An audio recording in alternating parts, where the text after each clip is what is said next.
Lady Pop Hunter here, and today I have a grail to add to my collection. So I haven't done a Masters of the Universe journey in a long time, and honestly I didn't think that I would be adding this figure to my collection. And if you've watched the Gaston Con haul pickup, you already know what it is. But for those that did not see that video, I bought a figure while I was there, got a bang up deal. So what did I get? King Randor on the card, not graded. Every time I go to a con or a toy show of some sort and I see a King Randor, it's always graded. And this guy had it, not graded. And I got a really good deal on it. He also had the Scare Glow. And he was like, you know, if you buy both, I'll give you a really good deal. And it was a good deal for both. But I just couldn't do it financially. I really wanted the Randor, and I compared it to what it was going for on eBay, and I got him down to like the eBay prices, below the eBay prices. So I am really grateful for that. So I've been collecting Masters of the Universe for several years now. As you can see behind me is my vintage Masters of the Universe. And if you watch the tour video, the room that I'm sitting in is dedicated to Masters of the Universe. It's all Masters of the Universe in this room, to include statues. So you have the vintage, you have Maddie Club, you have Super 7, you have the 200X, and you also have some Mattel Origins, but it's the vehicles.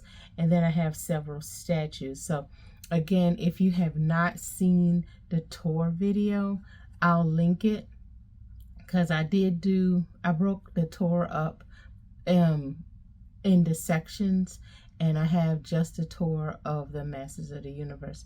So I'll link that below. But I am so glad to have this figure in my collection.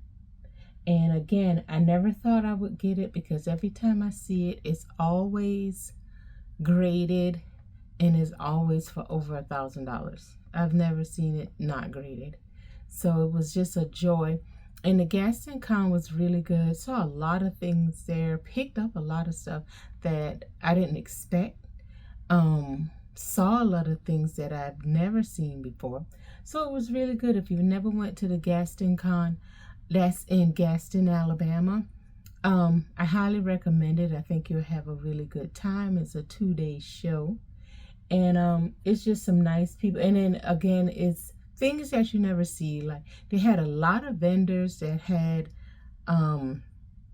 video games, vintage movies, VHS tapes, and DVDs. A lot of vintage video games and video game equipment. That's things that you don't see a lot of. At cons, you might see onesie twosies, but here you saw a lot. But again, this is my Masters of the Universe journey, and I am adding King Randor, He-Man / Prince Adam / She-Ra's dad to the collection. And his origin is pretty good. They never really cover it too much in at the animated shows, or I thought they were going to kind of talk about him in Skeletor in the new Masters of the Universe movie, but they didn't. They kind of hinted that they were going to talk about it, and then they dropped it. If you watch 200X, it shows the battle. At the very first episode, shows a little bit of the battle between King Randor and Skeletor. For those that don't know, but I'm sure everybody that's watching this do know, King Randor and Skeletor are brothers. They're half brothers. Skeletor is the oldest, and King Randor is the youngest. And the reason Skeletor is so angry, always trying to take over, is because he's the rightful heir to the throne, and he thinks that King Randor took it from him. And that's what the fight was about in 200X. And again, I would love to see if they did a movie or like a TV show, an animated show, just talking about King Randor and Skeletor, them growing up, in the battles and the fights between them, and how Skeletor became Skeletor. So that would be really good. But anyway, again, adding King Randor to the Masters of the Universe, I'll find a space here on this wall, fit him in, and he'll sit proudly with He-Man. So thank you thank you everyone that took the time out and watched. I greatly appreciate it. Come back again for more great content.